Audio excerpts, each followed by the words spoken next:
Alam niyo kung ito mapapatunayan natin na pirmado ni Aguinaldo, may value to. Pero hindi siya worth ng 1 million. Posible na magkaroon ng halaga ng 1 million dahil sa pirma.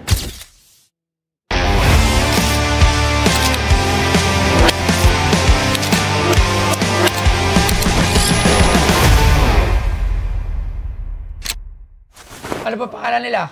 Jem po. Jem, magandang araw, Nay. Ano pa pangalan? Perino Honrado. Ano po? Perina. Perina. Taga saan po kayo? Cavite City po. Oh, Cavite City! Kalugar?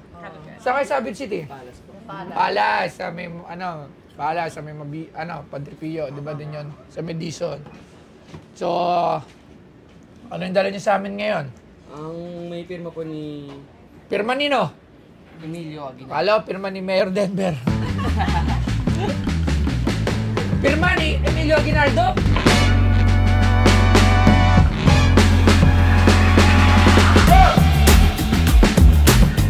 Si Emilio Aguinaldo ay isang Pilipinong revolusyonaryo, estadista at pinunong militar na pinakabatang Pangulo ng Pilipinas noong 1899, 1901 at naging unang Pangulo ng Pilipinas at ng isang republikang konstitusyonal ng Asya.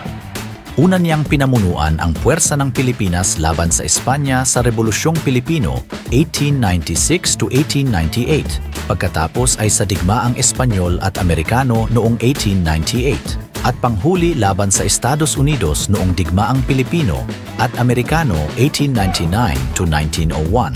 Si Aguinaldo ay kilala bilang isang pambansang bayani sa Pilipinas.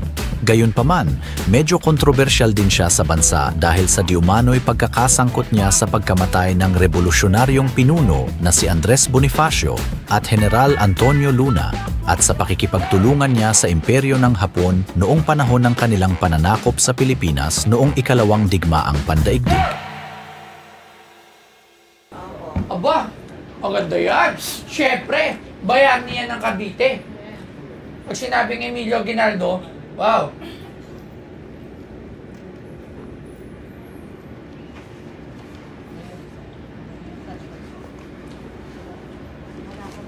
Kano yan, Andres? Nanay ko po yan.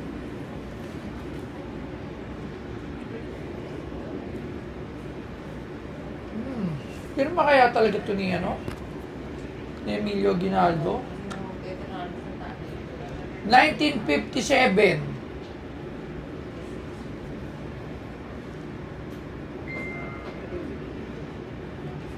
'58, 60, 63.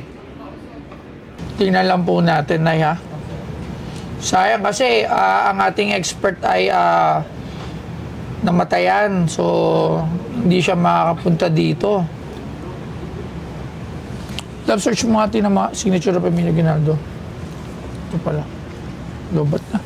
Pa-charge nga, pero may charger. Tingnan mo nga, loves. Magkano nyo naman ito binibenta? 1M po. 1M! Hindi yun mangyayari. Merong pirma si Aguinaldo dito na nakaraan. Calling card ni Aguinaldo.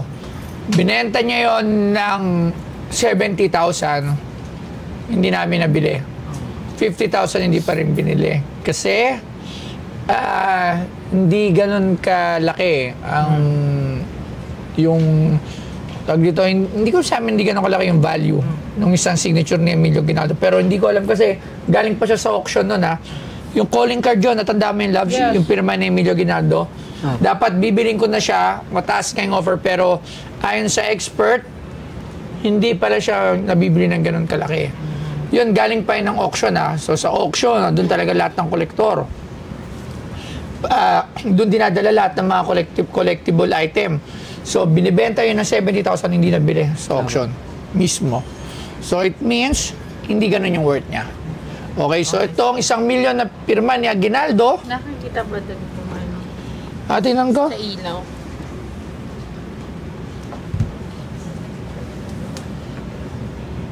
Asociación de los Veteranos de la Revolución.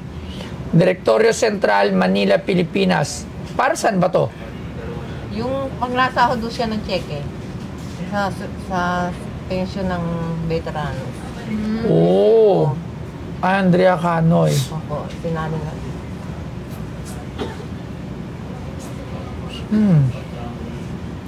Marami niya ka na ng daming masulog na eh.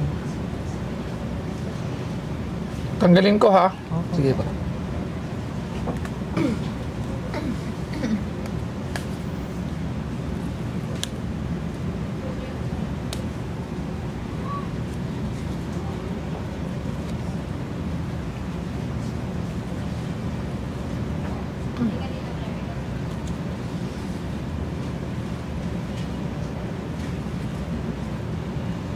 Para hiwalay natin yung aginaldo. Taga Mabini po kami, mga lola ko. Mabini Padre Pio. Garcia. Garcia. Yung nag-ano ng pera? Hindi po. Sila Seni Garcia, ako Ryan. Ito yung mga aginaldo. Iba ano na eh. Yung etna nila. Wow. Okay. So, meron kang 5 signature ni Emilio Aguinaldo. Okay? Saan nakikita ko dito? Kasi ito, hindi to pirma. Hindi to handwritten. Parang, hindi ko sure eh. Kaya hindi ko sa inyo masabi. Isa pa, iba-iba yung sulat. Yung inito, may bilog doon. Yung inito, wala. Yung inito, iba-iba eh.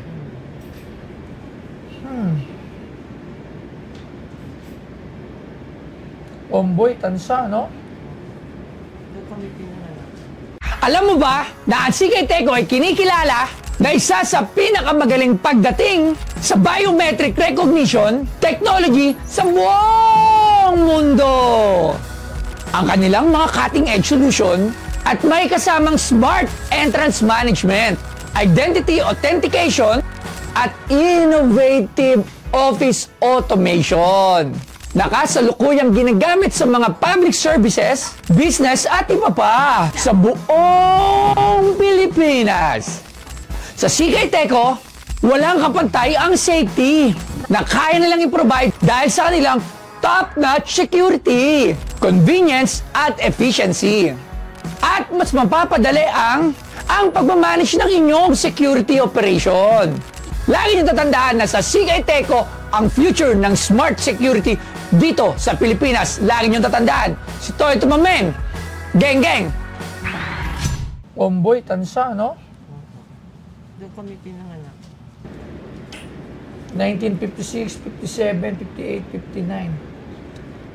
Ito, parang hindi na niyan to, ano eh, parang mark na lang siya na 1,000,000! Hindi ba, ano? Alam niyo kung ito mapapatunayan natin na pirmado ni Aguinaldo, may value to. Pero hindi siya worth ng 1 million. Okay? Imposible na magkaroon ng halaga ng 1 million dahil sa pirma. Alright? Ako, kasi unang-una, hindi to pag-aari ni Aguinaldo. Kumbaga marami to eh. Kasi, kung ito ay cheque na miyembro ka niyang Asociación de los Veteranos de la Revolución, so madami yan. So marami siyang pinipirmahan. So pwede rin na hindi yan mismo pumirma mismo si Aguinaldo, pwedeng parang yan yung kay Aquino, ay kay Marcos na nandun na yung pirma niya. Parang, oo. So ito ay kailangan natin dumaan sa masusing eksperto para malaman talaga natin at makita yung mga pirma na yan kung yan ba talaga ay lehitimo at original na pirma ni Aguinaldo. Plus the fact na magkano ba ang halaga ng isang pirma sa isang gantong klase na sertipiko. Ito parang cheque ba to? Para certificate kasi pinatotohanan. So it's a certificate na parang may tawag doon eh. So basta ito yung patunay Nakaanib. Hindi, nakaanib. Ayan o. At kilala kong mabuting tao. So, ang nakalagay nga rito, parang pinatotohanan ko na si Ginang Andrea Canoy ay kaanib na may uring ano to? Dawas? Parang rango to eh. Ay na uri, parang rango to. So hindi rin natin to sure. Sa pagkakalam ko lang parang rango eh no. Damas de Revolution. Ayun. Damas de Revolution. Love search mo ako ng Damas sa departamento ng Omboy, Tansa, Cavite at kilala kong mabuting tao. So ito ay nagpapatunay yung dati na may Pirmania Aguinaldo na pag ikaw ay kaanib, talagang sinesertificate nila na kaanib ka, mabuti kang tao. So parang ganon. So definitely, merong halaga ito. Unang-una luma. So may halaga na yung luma. Yung pirma, yun yung magdadagdag ng halaga ng luma. So ngayon, hindi ko kasi masasagot kung magkano ko ito magpresyoan kasi wala ako sa lugar para magpresyo dito. Kasi biglaan din lang ang ating pagpunta dito ngayong araw na to, tapos yung ating isa sa expert na nakakalam na mga ganito ay namatayan.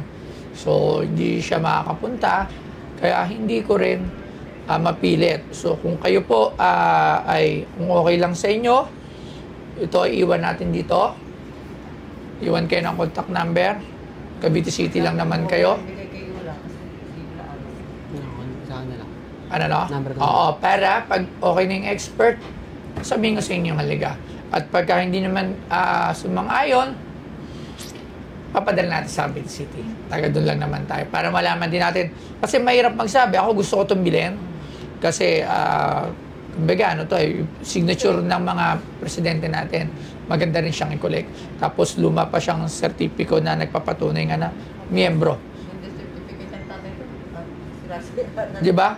So, yun lang yung masasabi ko sa inyo ngayon.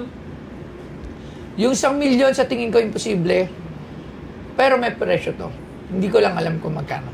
Kasi yung isang calling card ni Aguinaldo nga, 50, tatawaran ko parang 30,000 isa. Yung calling card, di ba? So, kung okay sa inyo, iwan po natin to sa pangalaga ng Pinoy Pawn Stars. Tapos, babalikan ko po kayo kung ano po ang halaga nito ang inyong dinala rito. Okay lang po ba yun sa inyo? Apo. Maraming salamat, sir. Malay nyo, magandang halaga niyan at makatulong kung ano man ang gagawin nyo sa sarap. Ayan, mga taga-Cavite City na kayo. Ayan, parang kilala ko to isa. So yun, maraming salamat. So, itabi natin ito ha. So yun, tara. Thank you. Pinabalik kami ni Boss, dito, Boss Toyo. Para maano lang, para makita yung pirma ni So, titingnan doon sa eksperto, yung pirma ni Emilio Aguinaldo.